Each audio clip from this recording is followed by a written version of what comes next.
গোপাল, এই অতিথিদের ব্যাপারে আমারও সন্দেহ আছে। মনে হয় তুমি ঠিক কথাটাই বলছো। বিজ্ঞানী মশাই, আমার মন যা বলে তা আজ পর্যন্ত কোনোদিনও ভুল হয়নি। আমি ওই শব্দটা পেয়েছি বলেই সন্দেহ আরো প্রবল হলো। আসলে প্রথম থেকে আমার মনে হচ্ছিল এদের মধ্যে কোথাও যেন একটা মিথ্যে লুকিয়ে আছে। তোমার কথার সঙ্গে আমি একমত।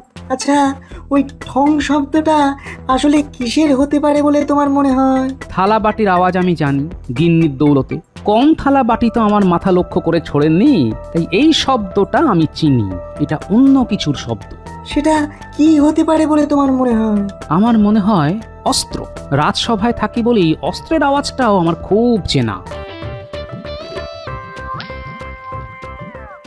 বাহ, তেলটা বেশ ভালো তো গিন্নি, বেশ চটচটে আঠা আঠা।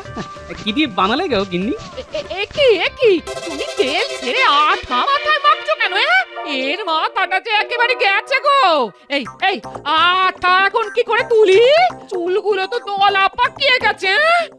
তোমার চোখে নেবা জানি, কিন্তু বুদ্ধিটাও কি শুকিয়ে গেছে? হায় ভগবান, এই অদ্ভুত লোকটাকে নিয়ে আমি কি করবো? আমি কি করলাম? তুমি তো বললে ওইখানে রাখা আছে।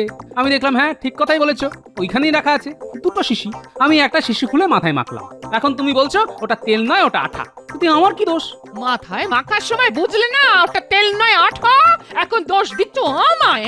তবে একটা কথা ঠিকই বলেছো, দোষ আমারই।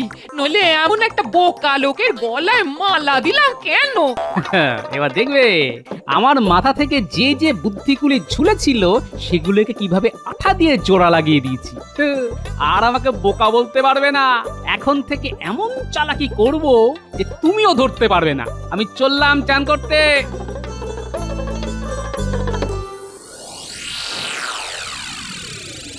মন্ত্রী, রাজা কৃষ্ণচন্দ্র সম্পর্কে তুমি যা যা জানো তা আমাকে জানাও তো।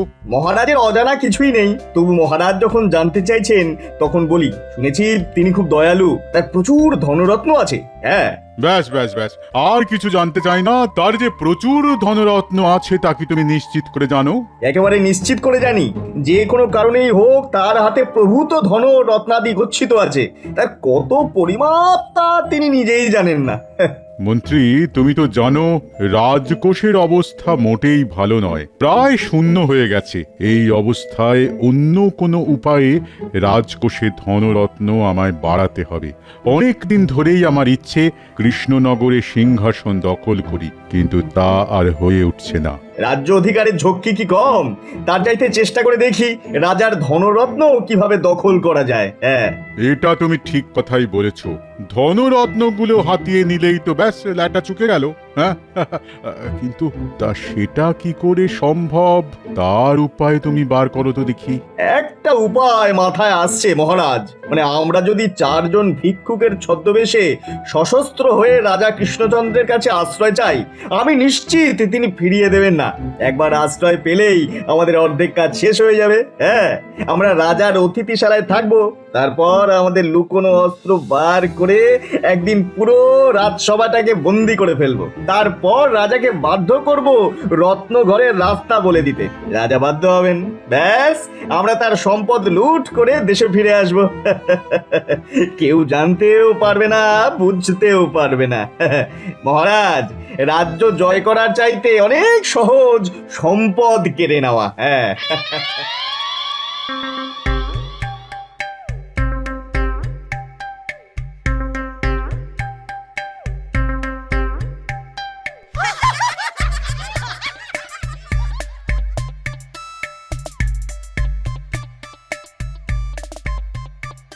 গোপাল, তোমার মাথার পিছনে চুলের একই অবস্থা হয়েছে।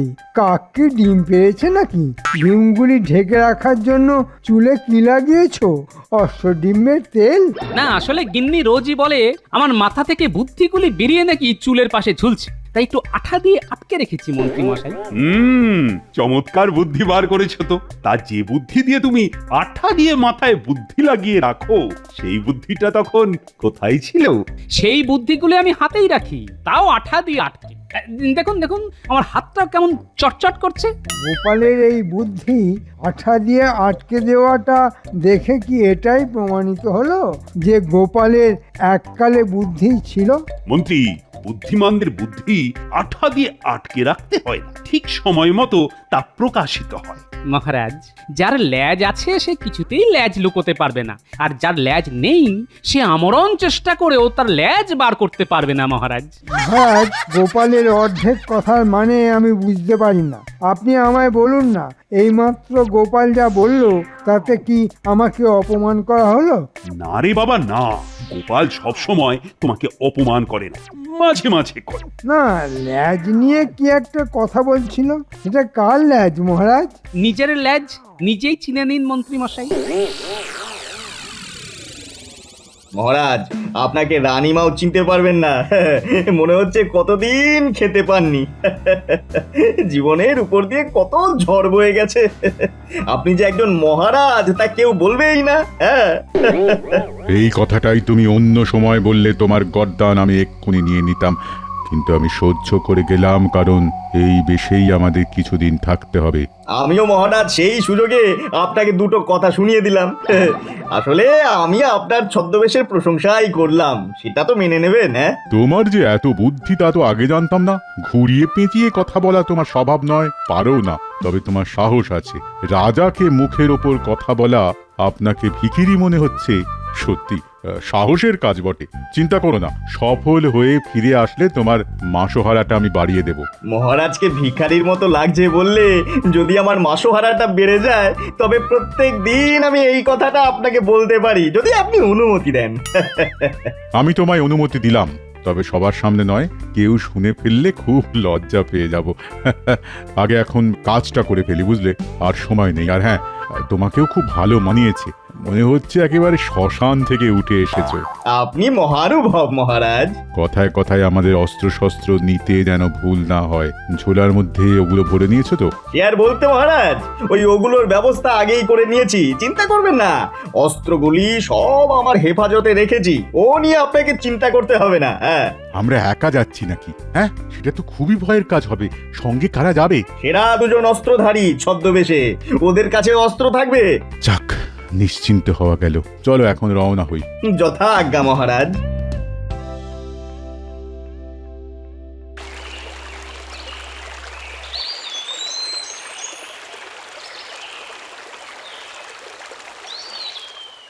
মহারাজ, গোপাল কিন্তু নিজেই স্বীকার করেছে যে ওর ল্যাজ আছে। কেন কেন কেন, তোমার নেই বলে মন খারাপ করছে নাকি? আসলে গোপালের কিছু আছে যা আমাদের নেই, তা মেনে নি কি করে মহারাজ? গোপালের বুদ্ধি আছে, তোমার নেই, এই কথাটা তুমি মানতে পারবে তো?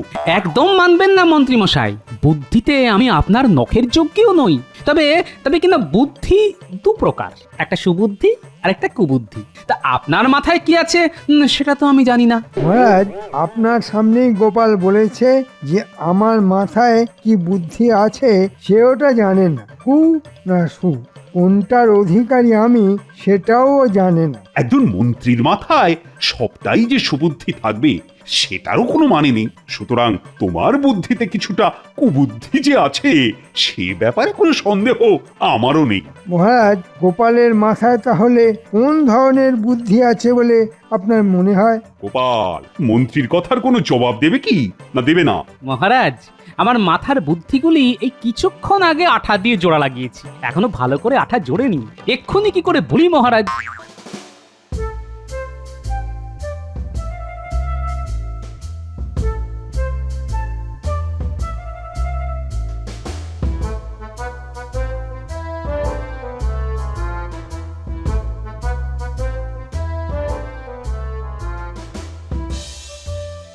যা রাস্তা, এসব রাস্তা দিয়ে তো একদিন ঘোড়ায় চড়ে এসেছেন, আজ পায়ে হাঁটতে খুব কষ্ট হচ্ছে না মহারাজ?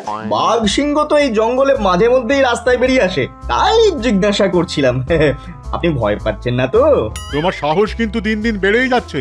ভেবো না 1 মাসে শীত যাবে, আমি কিন্তু তোমার গর্দান নেবই। তাহলে আরেকবার আমার গর্দান নিয়ে নিন মহারাজ। বাঘ সিংহকে বন্দি করতে গেলে এমনিতেই আমার মুন্ডুটা চলে যাবে, তার চেয়ে আপনার হাতে গর্দান চলে যাওয়াটা বেশ আরামের হবে। বাঘ সিংহ খেলে বড্ড লাগবে মহারাজ, চিবিয়ে খাবে তো। ওদের কি আশেপাশে দেখা যাচ্ছে নাকি? আরে আমি একজন রাজা, তা কি ওরা জানে না? জিজ্ঞেস করে আসবো? তাহলে কিন্তু আমার না ফেরার আশঙ্কা রয়েছে। মানে আপনি এখানে ওই 2 জন লোককে নিয়ে একা থাকতে পারবেন তো? তাহলে তোমাকে আর কষ্ট করে যেতে হবে না, আমি বিশ্রাম নিই, তুমি আমাকে পাহারা দাও। সেটাই ভালো, গর্দান গেলে আমাদের সকলের যাবে। রাজবাড়ির কিছু অংশ মেরামত করতে হবে, বিশেষ করে অতিথিশালা, রান্নাঘর, এমনকি এই রাজসভা। কোনো কিছুই ঠিকঠাক নেই বলেই তো মনে হচ্ছে আমার। অতিথিশালাতে এখন কেউ নেই, কোনো অতিথি আসার সম্ভাবনাও নেই, তাই অতিথিশালা সারাবার কোনো দরকার নেই বলেই আমার মনে হয়।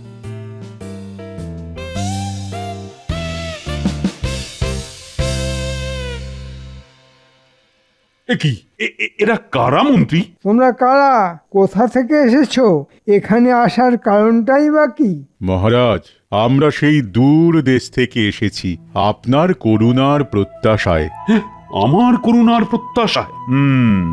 দেখে তো মনে হচ্ছে বহুদিন খাওয়া হয়নি, মুখে চোখে অত্যাচারের চিহ্ন।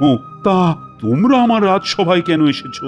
লোকমুখে শুনেছি আপনি বড় দয়ালু মহানুভব, তাই আপনার কাছেই এসেছি। কেন কেন কেন আমি তোমাদের জন্য কি করতে পারি? আমরা যেখানে থাকতাম সেখানকার রাজা খুব অত্যাচারী, আমাদের জমি জমা কেড়ে নিয়ে দেশ থেকে তাড়িয়ে দিয়েছে। আমরা কতদিন যে কিছু খেতে পারিনি তা আপনাকে বলে বোঝাতে পারবো না। আমরা দেশ ছাড়ার আগে কিছুই আনতে পারিনি, এই সামান্য ঝোলা নিয়ে বেরিয়ে পড়েছি। এই দেখুন ঝোলার অবস্থা, পথে পথে ঘুরে কেমন মলিন হয়ে গেছে। কেমন একটা ঠং করে আওয়াজ শুনলে? সর্বহারা, খেতে না পাওয়া চেহারাও তো এদের নয়। তবে এরা কারা? আমিও শুনেছি, এটা নিয়ে পরে কথা হবে। মহারাজ কি বলেন সেটা আগে শুনি। আচ্ছা তুমি কি বলো, মানে এদের কি আশ্রয় দেওয়া ঠিক হবে? মানে এদের তো চিনি না, জানিও না।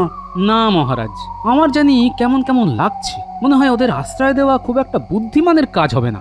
এটাই হচ্ছে গোপালের দোষ, সবাইকে সন্দেহের চোখে দেখা ঠিক নয়। আমরা দেখতেই পাচ্ছি এই লোকগুলোর কি চেহারা হয়েছে। এদের দেখে গোপালের মনে কি একটুও মায়া মমতা হচ্ছে না? বিজ্ঞানী তুমি কি বলো, এদের অতিথিশালায় থাকতে দেওয়া উচিত নাকি উচিত নয়?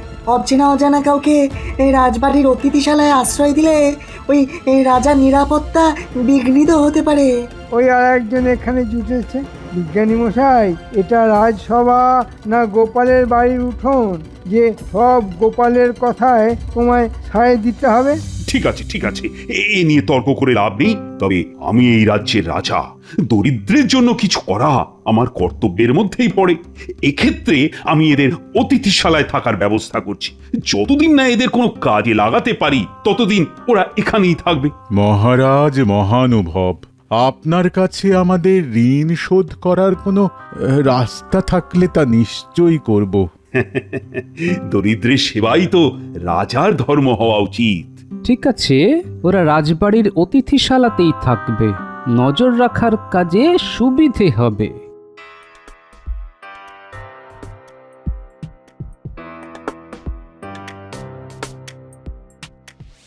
গোপাল, এই অতিথিদের ব্যাপারে আমারও সন্দেহ আছে। মনে হয় তুমি ঠিক কথাটাই বলছো।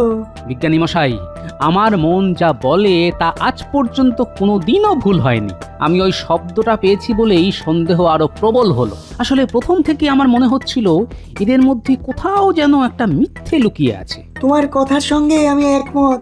আচ্ছা, ওই ঠং শব্দটা আসলে কিসের হতে পারে বলে তোমার মনে হয়? থালা বাটির আওয়াজ আমি জানি, গিন্নির দৌলতে।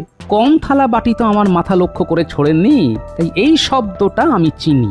এটা অন্য কিছুর শব্দ। সেটা কি হতে পারে বলে তোমার মনে হয়? আমার মনে হয় অস্ত্র। রাজসভায় থাকি বলেই অস্ত্রের আওয়াজটাও আমার খুব চেনা। সর্বনাশ, তবে তো আমাদের সমূহ বিপদ। মহারাজ যে কোনো মুহূর্তে আক্রান্ত হতে পারেন। সেটি হবার জো নেই। আমি একটা বুদ্ধি বার করেছি, কিন্তু দেওয়ালেরও কান আছে। আপনি বরং আমার কাছে আসুন, কানে কানে বলি। এই একদম তোমার মুখের কাছে কান নিয়ে গেলাম, এবার ফিস ফিস করে বলো।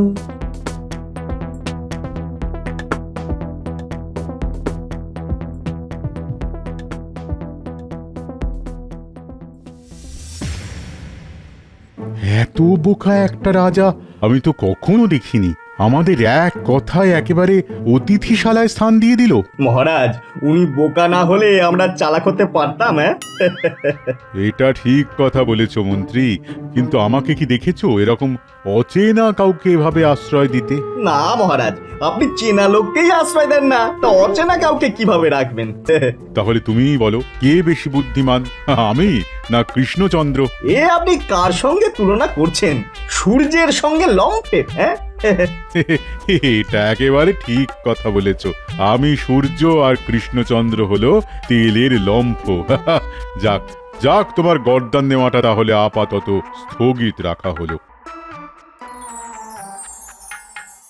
এই দেখ, দুটো বালতি, এর মধ্যে বিজ্ঞানীর বানানো একটা তরল পদার্থ আছে। আমি এক্ষুনি বার হব, নিজের চোখে সব দেখে কি করতে হবে তা তোদের বলে দেব। তোরাও আমার সঙ্গে চল বালতি নিয়ে। সাবধান, বালতি থেকে তরলটা যেন পড়ে না যায়, সেদিকে খেয়াল রাখবি। হ্যাঁ হ্যাঁ, কিন্তু আমরা কি রাজবাড়িতে যাচ্ছি? না হলে আবার কোথায় যাব? রাজবাড়িতেই তো বিপদ অপেক্ষা করে রয়েছে। ঠিক আছে দাদু।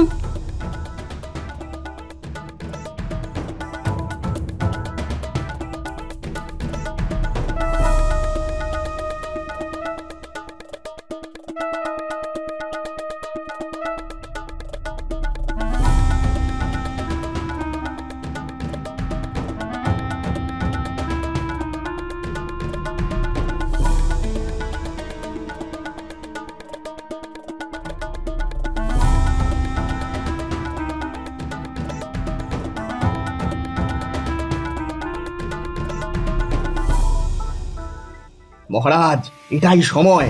প্রহরীরা সব ঘুমিয়ে পড়েছে। রাজা কৃষ্ণচন্দ্র নিশ্চয়ই শোবার ঘরে চলে গেছেন। রাজাকে বন্দি করার এটাই উপযুক্ত সময়। তাহলে আমাদের অস্ত্র শস্ত্র সব ঠিক আছে কিনা একবার পরীক্ষা করে নাও তো মন্ত্রী। রক্ষীদেরও তাই করতে বলো। তোরা এই তরল পদার্থটা ফেলে দিসনি তো? না না দাদু, এক ফোঁটাও মাটিতে ফেলিনি। এখন বললো কোন দিকে যাব? ওই ওই ওই অতিথিশালার দিকে। তোরা চিনবি না, আমার সঙ্গে চল।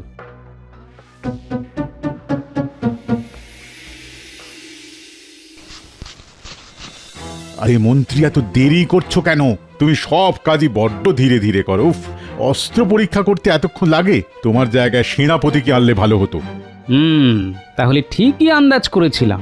এরা কারা তা বুঝতে পারছি না ঠিকই, কিন্তু ওষুধ পড়লে ঠিক চিনতে পারবো। শোন গুলটে, ন্যাপলা, যেই এরা বেরোবে তোরা বালতির তরলটা ওদের মাথায় ঢেলে দিবি।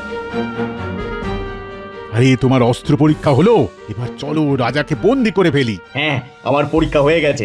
এবার চলুন আমরা ওই দরজা সাবধানে খুলে বাইরে গিয়ে দাঁড়াই। গুলটে, ন্যাপলা, ওরা দরজা খুলে ফেলছে বলে শুনলাম। বাইরে এলেই তোরা ঢালবি। আমি কিন্তু দরজা খুলছি, আপনি আমার পিছনে পিছনে আসুন। না না, আমি আগে যাব। মনে রেখো, আমি রাজা, আমি যাব তোমার পেছনে, এটা হতেই পারে না। ওরা দরজায় পা দিলেই বালতির তরল ওদের গায়ে দিবি, বুঝলি?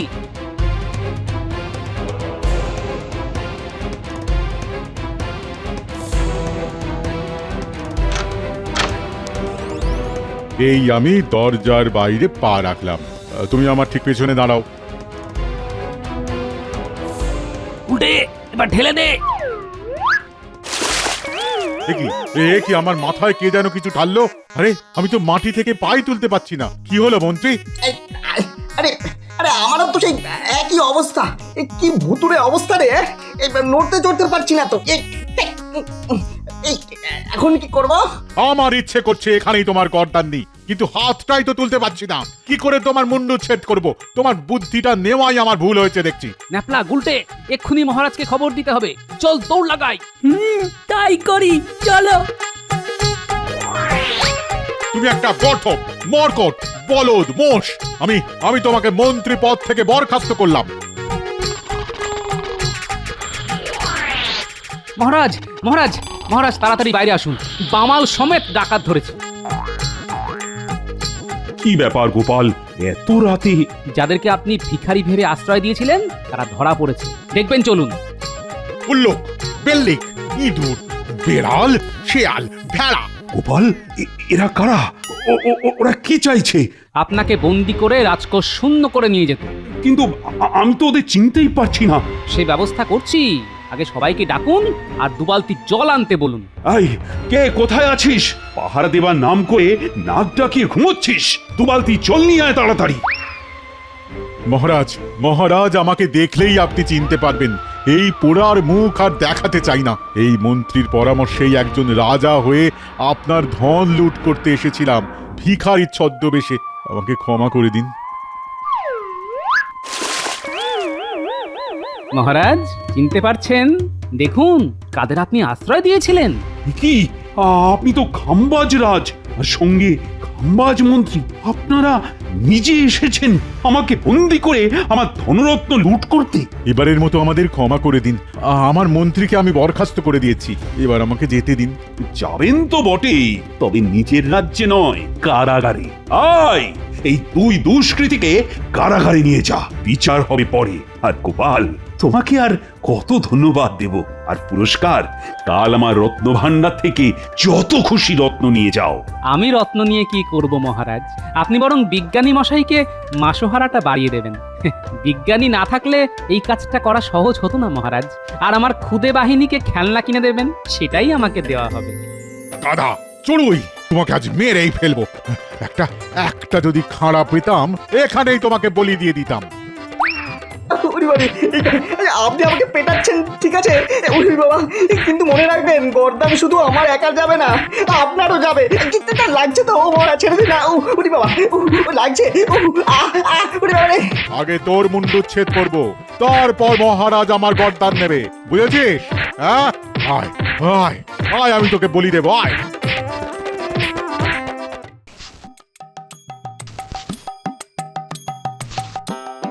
গিন্নি, গিন্নি কোথায় গেলে গো?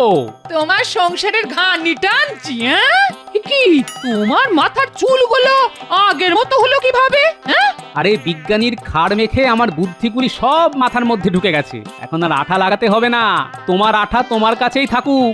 বুদ্ধি কমে গেলে ওই আঠা আমার লাগবে, সাবধানে রেখো কিন্তু।